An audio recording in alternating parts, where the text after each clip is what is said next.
and welcome to Scrapbooking Station, or welcome back. I haven't posted in a while. I've had some internet issues, and the weather's been great down here in Georgia.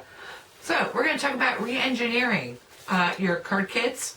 So if you've got a Paper Pumpkin subscription, this is a great new look, other than what they suggest. If you've got card kits, I also talk about some design considerations.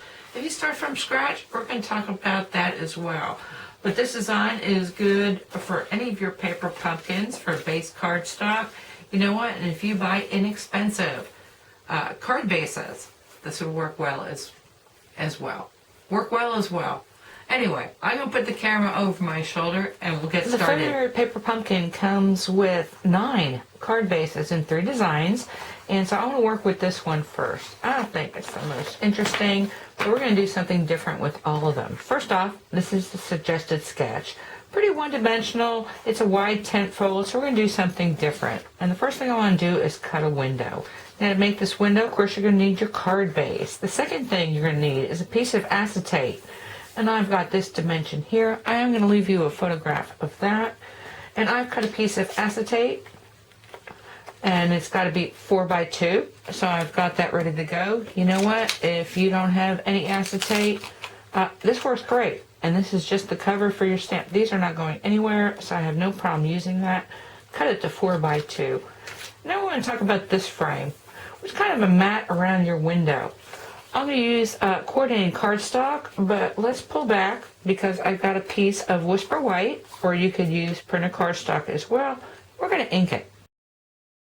Okay, so this piece I've already cut to 4.5 by 2.5, and that is the outside dimensions, because you always want to start that when you're cutting a frame. I've got the back side of a plate.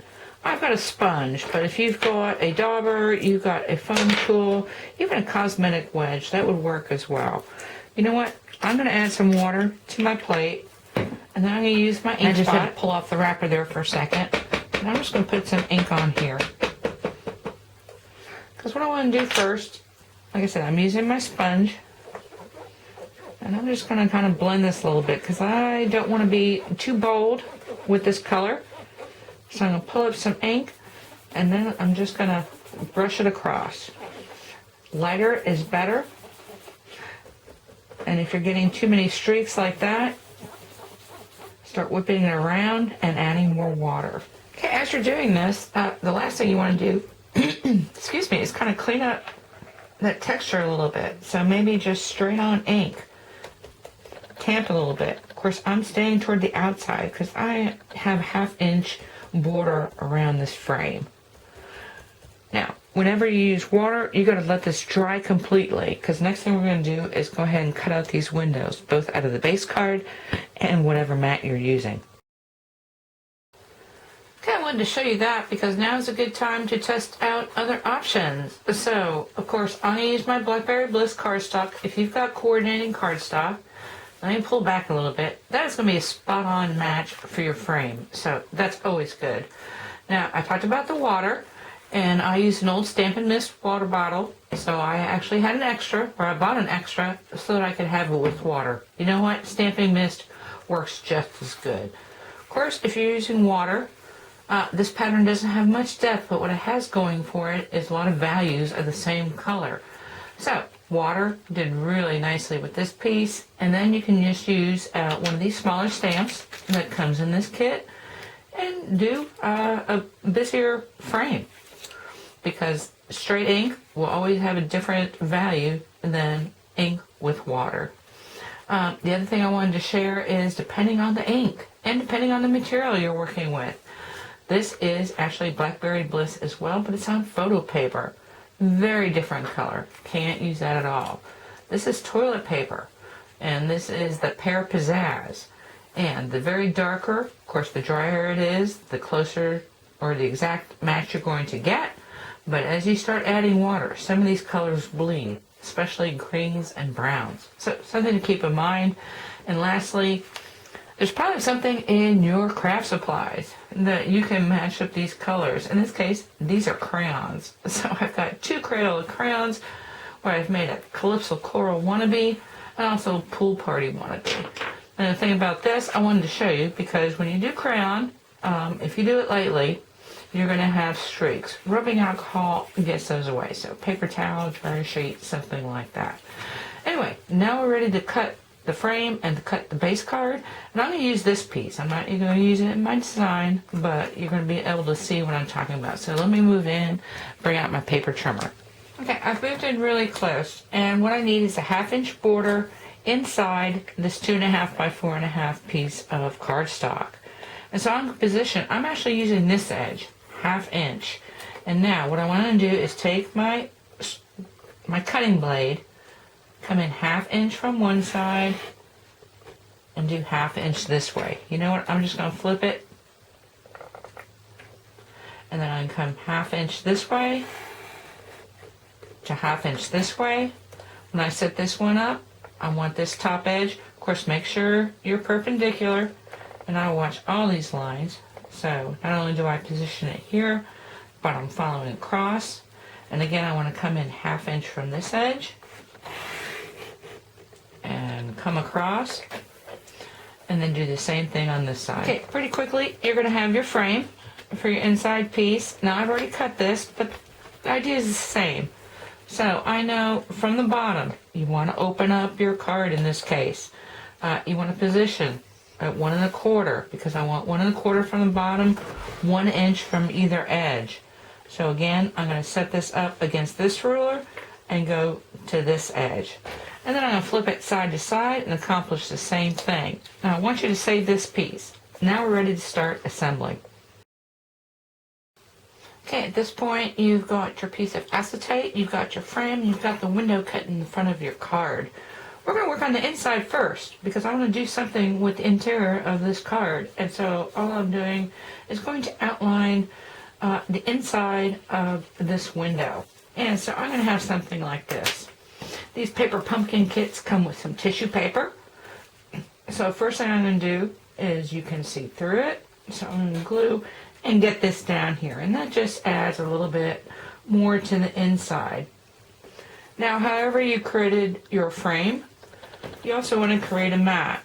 Now you've got the interior piece here, so that's going to go on top, and this mat just needs to be a 1/4 inch longer in both directions. So your inside's 1 1/2 by 3 1/2, and that just means you want to make this 1 3/4 by 3 3/4. And so, like I said, however you made your frame, you want to make your mat. Then I'm going to attach this, kind of just positioning so it's like so. Then, once that's there, I'm going to close this, because the most important thing is that I position this right on top. And so I am going to just glue through my window, position this so it's exactly in the middle, and then pick up the whole thing. And then we'll be back, because I've got one more embellishment for the inside, and then we're going to do... Okay, the last thing I want to add to my interior is my salutation. And so I picked thank you, and this kit happens to come with a bunch of these banner strips. And so once again, I just, in this case, I used my Crayola crayon to color lighter on the front, bend it back because my salutation wasn't as long, and it just adds a little bit of interest. Now, to attach my acetate, you can use those little sticky dots. These buggers, I've got snail adhesive, so I put that around the edge. And this is a little bit wider than my frame's going to cover, but that's just going to help me attach my frame. So this doesn't have to be all that persnickety. You've got about 1/4 inch in either direction, but that snail adhesive is going to get that right on there. And then lastly, I went ahead and put glue on this. Let me see if I can get this on. You just want to make sure you are right matching up with the inside of the base card window. And I'm hoping I'm not in your way. And once you get here, at this point, it's just all embellishment. And this kit comes with these. It comes with some die cuts. And so I'm going to come back with this finished piece. To finish up, I included some of these embellishments that came with the kit. And these are not die cuts, but they are stickers. So I just put a couple. Now, let's talk about goobers for a second. Because I've got the sequins on the front. I've got this little flower in the corner. If you miss a cut really off, just cover it up. Because sometimes goobers are your best friend as far as creativity. So what I've done on here is I misplaced the centerpiece because it was more important that it be into the center of the front than it be centered on this mat. And so just add a couple more embellishments.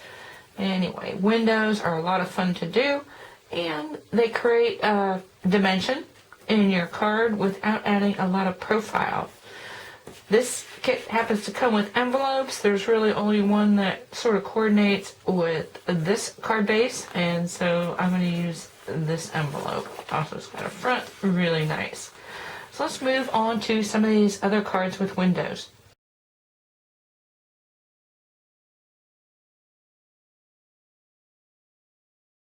Okay, this is a window card that I pretty much created from scratch. These windows are great when you've got a really busy but pretty pattern. So I've got this busy pattern paper. This is actually a corner sheet of my peacock. It's one of the prettier patterns in the collection. But your frames around your windows don't have to be even. So I've kind of extended this so I can get a nice little salutation. This is a sticker, just kind of colored it in. Then added some interest by putting this ring. And I'm going to talk more about that when I talk about envelopes. Added a couple dazzle stickers. And then on the inside, just repeating some of the same materials and techniques. So I've added some black embossing, but I've got another sticker here, my salutation, a couple more of these circular stickers. So that windows, again, dimension and depth, and also kind of breaks up that busy card paper.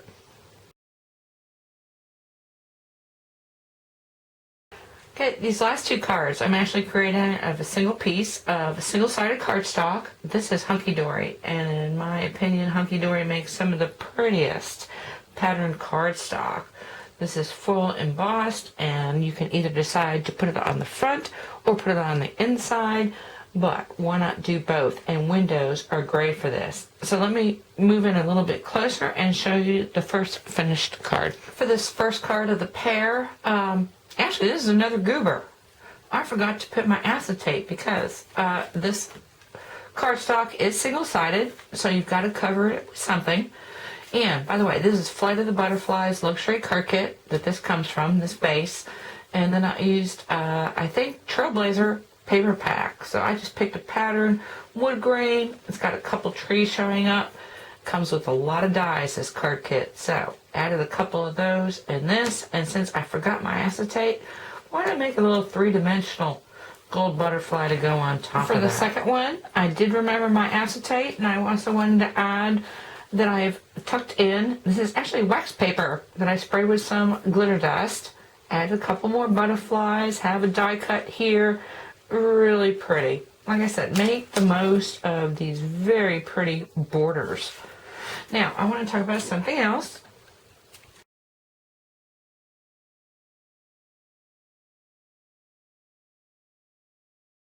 So this last portion is really about finishing touches. And the first thing is stamping the back or doing something with the back of your cards. So I've got a collection of stamps, and I'm just going to add something that I've got, either theme or material, excuse me, or color, or all three, to put on the back of your card. And that just kind of finishes up really pretty. While you're doing that, you may as well go ahead and stamp your envelopes also. So these are Stampin' Up's craft envelopes, and whenever I can use craft to coordinate with something, I do.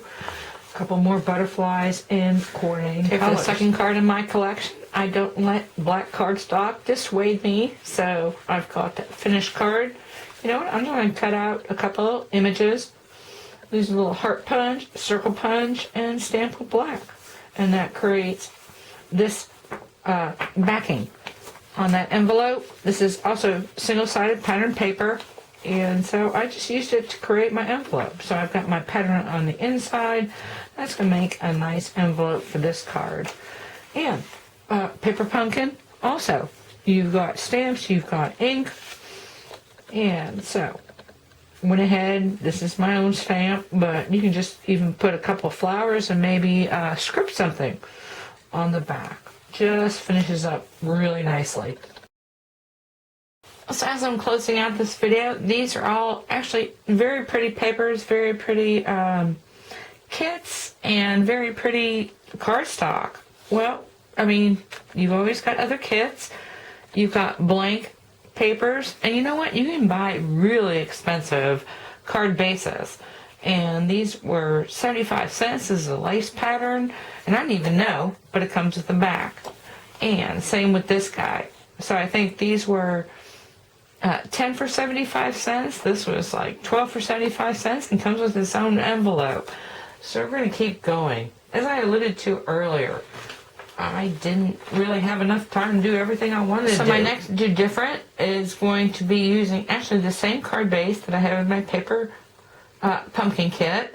And we're going to do something different. So we're going to use some more of these die cuts. We're going to use more tissue paper. But also, like I said, you've got card kits you make from scratch. There's a lot of reasons to do that as well. So if you liked Windows, I created a video a long time ago, probably about just over a year, that does more with Windows, that talks more about this over and under. So cutting windows and not always cutting them exactly square. Anyway, I hope you took something with you that you can use in your own card making. And thank you for watching.